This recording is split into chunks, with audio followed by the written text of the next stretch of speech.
Sigma.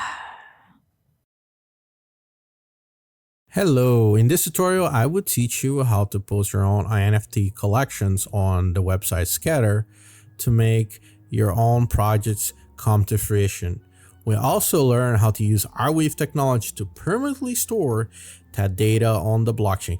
Believe it or not, this will actually outlive you and me combined.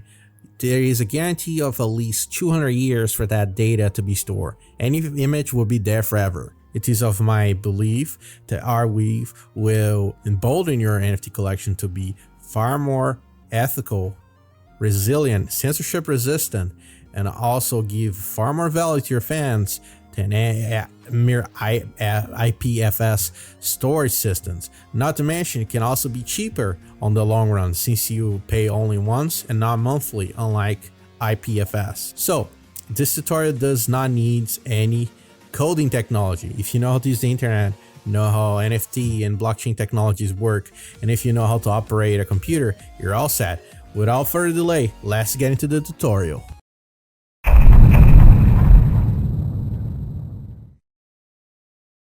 For this tutorial, you need the following materials. You're going to need an EVM wallet, a Arweave wallet, image assets for your artwork, Notepad application supplement with you in Arweave currency.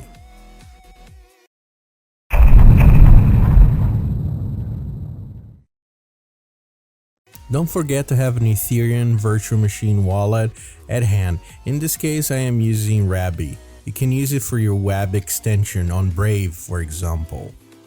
First, install the wallet as a web extension, for example, then create your seed phrase. I am censoring just so you don't see it. And if you don't like a Rabby wallet, you can use some other one like MetaMask or Brave wallet. And finally set up your password and it should be all done, right? There you go, your Rabby's set. Now I'm going to set up a Sepolia testnet on my EVM wallet. This allows me to just basically do tasks without having to spend real currency. These are the settings, just input. I will show you how to input on your actual EVM wallet, okay? You can take these notes down and yeah, this is what we're gonna do now. There is some other information on this website called Chainless. Very useful to add networks to your wallets, just in case if you want to know. Anyway, we're gonna add to your EVM wallet. In this case, I am just showing you how to add this to your EVM wallet, in this case Rabby.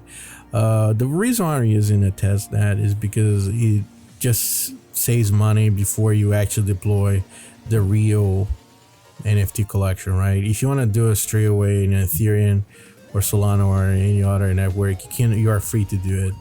But yeah, it's just a matter of inputting the information like the ID chain, currency, and the RBC, and you're all set to go. Since I'm using testnet, I'm gonna need a faucet. What is a faucet? It basically gives me free Ethereum, right? I'm using a Google free faucet here. You can use whatever faucet you prefer, but since this is just a testnet, you don't necessarily even need to use this testnet. There are other networks that use testnet, and as you can see, just drop in my wallet and I'm free and ready to go and use that in this example.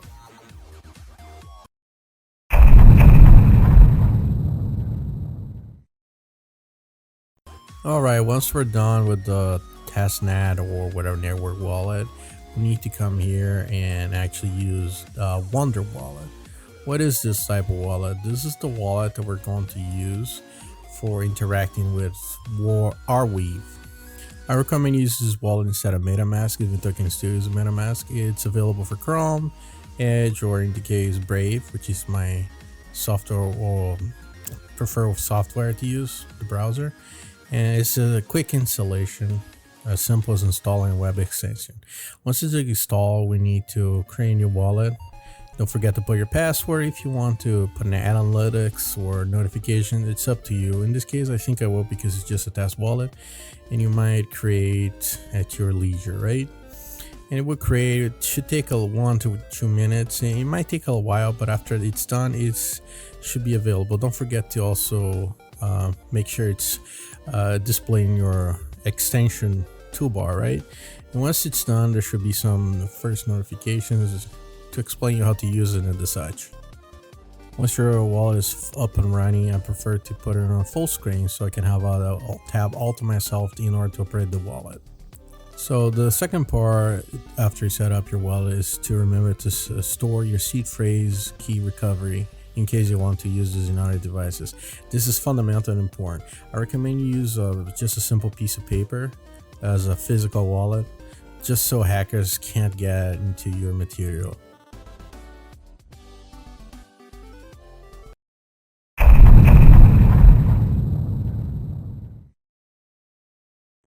I prefer to use the Wonder Wallet because we can use it to effortlessly interact with Arweave network. What is the Arweave network? It's basically a layer 2 solution for Arweave built on top of it, which allows to be fundamentally some sort of supercomputer interacting with the blockchain. That allows a multitude of different apps such as Arweave names services, and as well as ArDrive, which is our preferred storage method.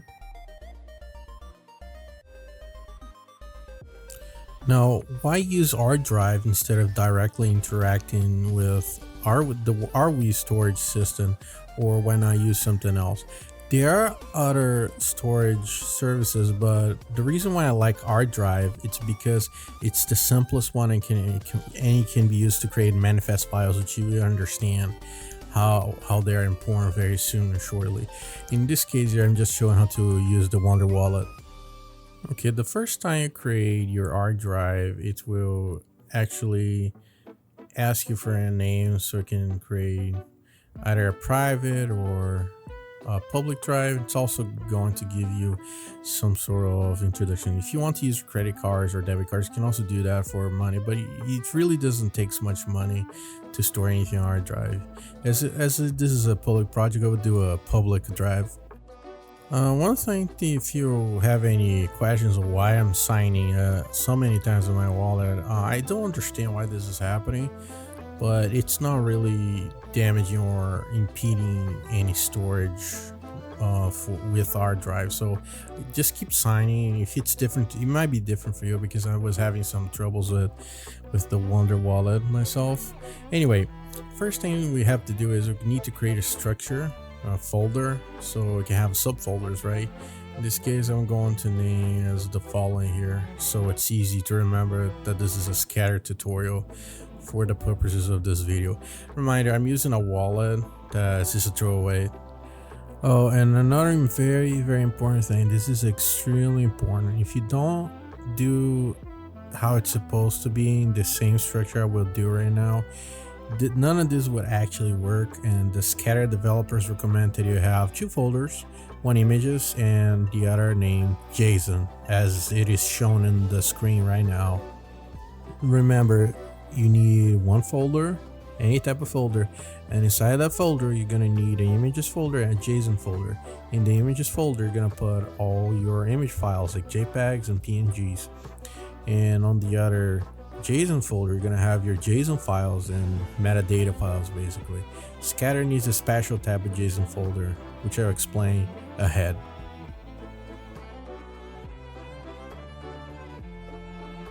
So I mess up. Basically, as you can see, there are two folders. The above one with all the correction name, that's the original one, right? And the one below it is just the correction I have made. Does that change anything? No, not really. That just means I need to change some steps. So please watch carefully so you don't make my mistakes. Okay, now that we have this correction folder, we're going to navigate here and create a folder named images. We're also going to create another folder named JSON, okay, as the file format. And we need the structure. If we don't have this, it's not going to work at all, basically. So as you can see, we need to keep signing in this time just a couple times, and after we have both of these, we're going to navigate to the images folder. We're going to select the upload. This part is crucial, by the way. You need to make everything work correctly. We're going to select this. Notice that since the image folder is smaller than 500 kilobytes, the upload cost is for free, which is really good. So we're just uploading everything, and that should be it. If you might not even need to pay anything for Arweave if your images are small enough. Isn't that cool? Okay, once you're done uploading that, we need to, in the same folder, create a new manifest file. This is where ArDrive comes extremely in handy. You can just click on new and go to advanced and create a new manifest file, right? Just go make sure you're selecting the images folder, click next, and name whatever you want for this manifest, just something that you will remember. The name of the manifest file doesn't matter as much. What it really matters is going to be the transaction ID that we get from this manifest file. And what are manifest files basically? They're basically maps that guide smart contracts on what to do with this Arweave contract, right? As you can see, they're really small. They don't really need any money. You don't need any money, right, to upload these. Yeah, there's this problem. Keep signing in. Once it's created successfully, what we need to click on this manifest file, then go to the details over there, and then go to the transaction ID on the Explorer. This is essential. You need to copy the transaction ID, because if you don't, none of this is gonna work. I recommend that you just take notes on these things because they're extremely important. And as you can remember, I made a mistake, right, with the previous folder, so I'm gonna have to rename everything here. So I'm going to replace with the correct transaction address right here. So yeah, use a notepad, it's really useful. Okay, now that we're done with the manifest file in the images folder, we need to create a manifest file, the JSON folder as well. The metadata also needs a manifest file of its own. Though, before we do that, we need to create the manifest file for Scatter. Scatter is a little different than, say, OpenSea. It doesn't have a metadata with a file extension of .json. It doesn't have anything. But fortunately, there's this Web2 which can help us do that. Here are the parameters we're gonna do, so take a look, right? This is what I'm using in this example. It might be a little different for you, but this might help you to guide yourself. But basically, we're gonna need the protocol, the CID, which is the transaction ID. It's the transaction ID from the manifest file created in the images folder. This can get a little confusing since there are so many files here which are similar. But basically, in the CID, just put the transaction ID for the manifest file, right? It's gonna be actually going to map back to the image file we uploaded in that folder in Arweave, right? The file type here, the supplier, in this case, just gonna put one, and short name, just put any short name here. In this case, I'm going to put something just to remind everyone that this is just a task collection for tutorial purposes. So in this part, it's important to remember that we're making a metadata file, which is just going to be named 1, which we're going to download from the Web2 shortly, and then we're going to upload it to the JSON folder, right? And so look what happens when I just press here. I'm going to navigate for the place I want to save, which is here, and it's just going to download a zip file or some extractable. Now I'm going to extract here. Just gonna delete that because that's from the just gonna compare. Let's show you first which is the previous one. You need to get rid of it, and then I need to extract here. That previous file metadata was from the failure, the mistake that I made. And I'll just show you what it is inside here. Now I want to show you something important. If you look at here, I made a big mistake. I forgot to put a slash here, right? So I'm just gonna delete all of this because this is wrong and we don't want to waste our time, right? So the protocol here, it has to end with a slash, as you're seeing here. If it doesn't end with a slash, it's just not going to be correct, right? It's also a very good practice to make sure that your images are actually being stored properly on the Arweave protocol. So I'm going to put the protocol here named arweave.net, then put slash the transaction ID of the image, and I should be able to see it on a web browser of my own here. So as I said before, it's important to keep track of everything. So I'm just going to click that, go to my notepad file where I'm storing everything, to make sure everything's in order, and I'll just store over there in case I want to see where the image is being stored directly on Arweave. I simply cannot rectificate or just express enough how it is important for this step to be properly done. So it is extremely important to have a notepad. A good notepad application. It can be just a simple one that comes with your Linux distribution or your Windows operational system or Mac OS, whatever. It's just extremely important to have everything recorded and tightly noted, because that prevents a lot of mistakes. So in the end, we're going to need 2 transaction IDs for each manifest file. The first, the image in the image folder, is the image manifest file, and then the metadata or JSON folder, manifest file, transaction ID, and I recommend that you put them all in this little notepad here. It can help you a lot. So after I have everything duly noted and I have all the information needed, I just need to make sure I end up with the slash at the end. I have everything I need to just hit that button, and it will just save a .zip file, which is an extractable. And then after I save in my destination location, just extract it however you want, and then read the little JSON file with a notepad application and make sure everything is correct. In this case, this is your final metadata and it's correct. Okay, once everything is done, we just need to upload this JSON or metadata file to the JSON folder, which we will do right now. And since it's a really light file, it shouldn't need any money or any currency. And remind you, if anything is under 500 kilobytes, it should be free, at least for now, right? Then it's just a matter of uploading, and there you go, have your metadata. Once we have our metadata uploaded, now we need to, just as we did with the images folder, we need to create a manifest file for this folder as well. So we click new, advanced, manifest file, right? So we're gonna click next. Let me redo that. We're going to advanced, new manifest file. You need to click on the folder we want to, the JSON folder. Then click next, and just name anything you want. I don't believe this is needed to be in any sort of nomenclature formula or any convention. So just name something you will remember. In this case, I'm gonna direct a title naming to its tutorial and say it's a manifest file, and it's not gonna cost anything because it's 500 kilobytes, right? Then just keep signing with your wallet, and you should have created it successfully. Okay, now that we have our manifest file created to JSON, we need to do the same thing as we did before the other images folder manifest file. We need to basically go to Explorer and copy the transaction ID for that file you created, right?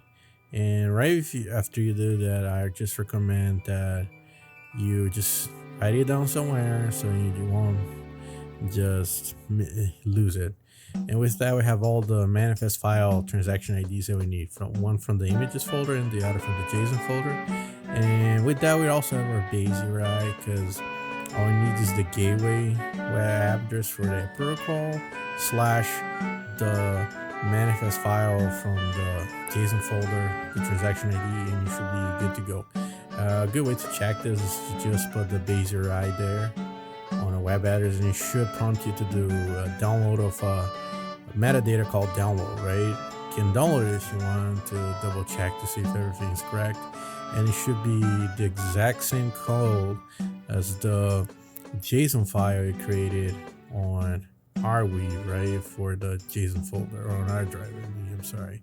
So if you compare them both, you see that they're exactly the same, which is as it should be. That means it's correct.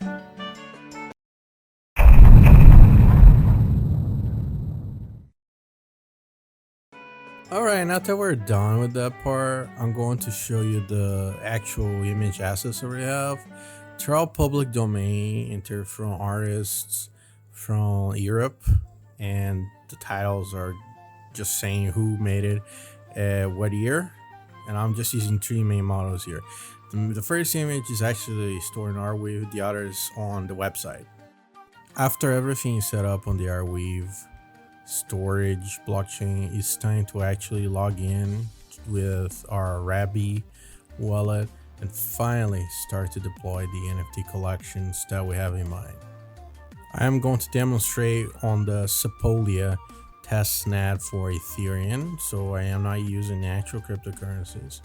If you want to use any testnets, or you can just use Base, which is extremely cheap, you will be using real money, but it will be on around fractions of a cent of a dollar in order to do that. Anyway, just click the plus button and let's start to create this collection.